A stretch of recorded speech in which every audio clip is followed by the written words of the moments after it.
Assalamualaikum warahmatullahi wabarakatuh. Baiklah, anak-anak SMP Yadika 2 Aceh yang Bapak cintai, jumpa lagi dengan Bapak di video pembelajaran ya. Nah, setelah kemarin kalian sudah mengetahui yang dinamakan dengan sistem reproduksi pada manusia ya.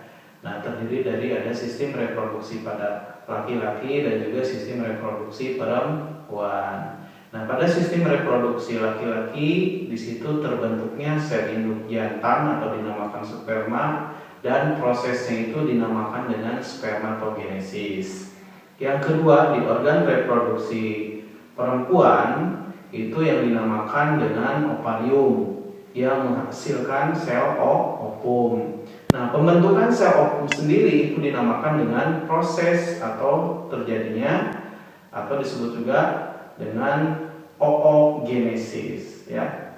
Nah, kemudian setelah oogenesis kalian kemarin membahas yang namanya apa sih yang dinamakan dengan pembentukan sel ovum ya. Nah, pada kesempatan ini materi yang akan Bapak sampaikan yaitu mengenai satu fertilisasi dan juga tentang menstruasi, menstruasi dan fertilisasi. Nah, menstruasi ini terjadi di mana tadi yang dinamakan dengan sel ovum yang sudah matang, yang sudah dikeluarkan dari yang namanya ovarium, ya, kemudian akan ditarik oleh infundibulum, tersimpan di tuba Fallopi. Kalau sudah tidak terjadi pembuahan atau tidak ada sel jantan yang masuk ke dalam tuba Fallopi, maka si sel telur itu akan melepaskan diri menuju rahim.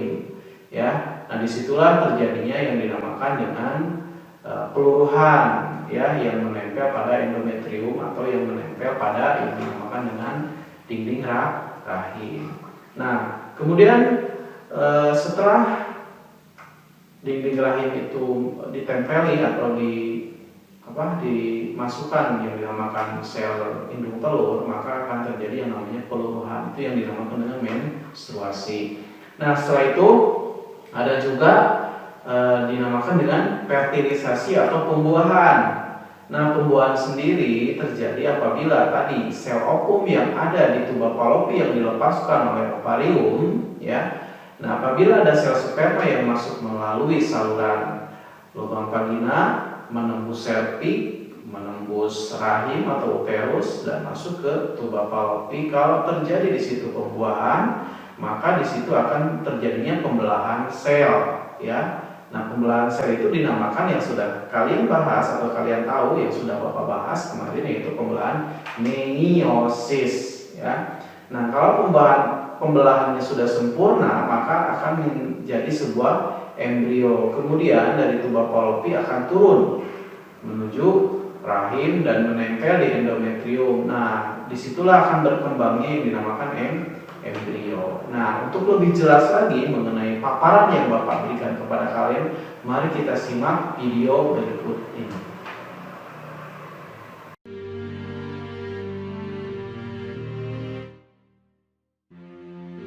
Menstruasi adalah proses keluarnya darah, cairan jaringan, lendir, dan sel-sel epitel yang menyusun dinding rahim melalui vagina.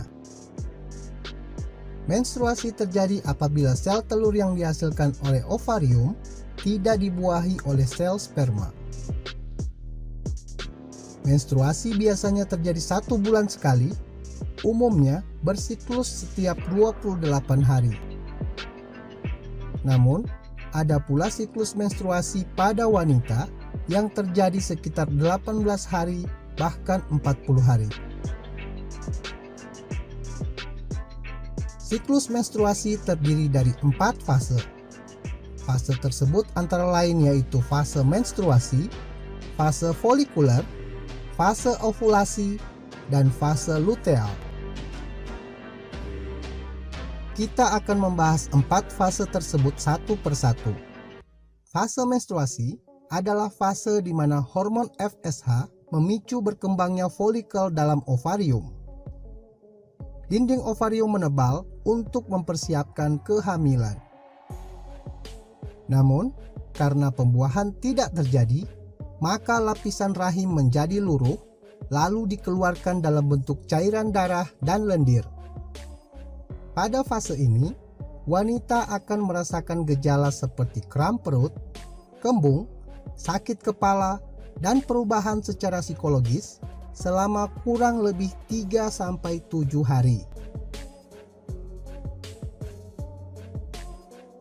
Fase folikuler merupakan fase di mana hormon perangsang folikel atau FSH mulai meningkat untuk merangsang indung telur menghasilkan folikel.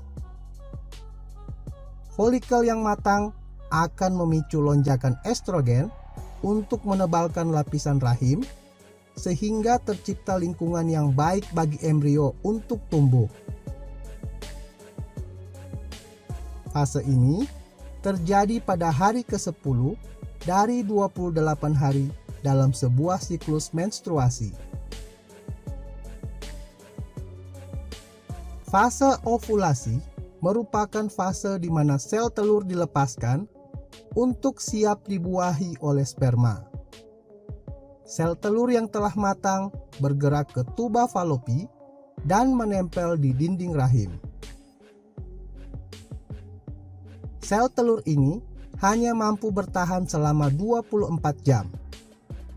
Jika tidak ada sperma yang membuahi, maka sel telur itu akan mati dengan sendirinya.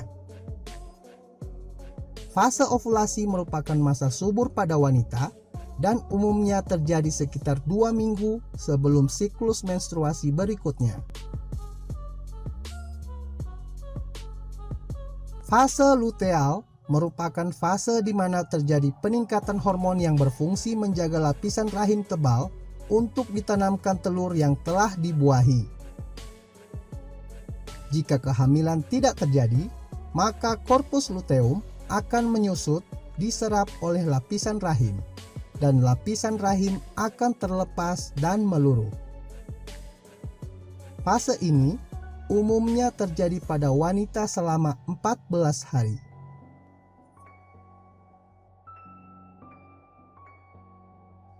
Proses fertilisasi dan kehamilan.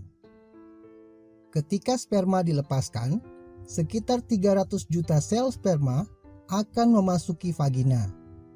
Namun, hanya ratusan sel sperma yang akan mencapai tuba falopi menuju ke sel telur.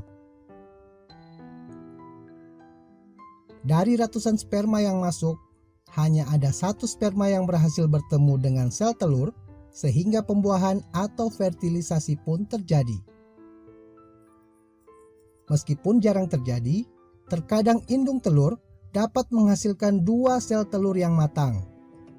Apabila kedua sel telur tersebut berhasil dibuahi oleh 2 sel sperma, akan terjadilah kehamilan kembar non-identik. Fertilisasi merupakan proses peleburan inti sel sperma dengan inti sel telur sehingga membentuk zigot di dalam tuba falopi. Sel sperma bergerak menuju sel telur menggunakan flagela yang berputar seperti baling-baling untuk menggerakkan tubuh dalam cairan yang ada pada tuba falopi menuju ke sel telur. Zigot yang terbentuk setelah fertilisasi akan melakukan pembelahan menjadi embrio yang akan menuju ke rahim, kemudian tertanam ke dalam endometrium. Pada kondisi ini, seseorang dikatakan mengalami kehamilan.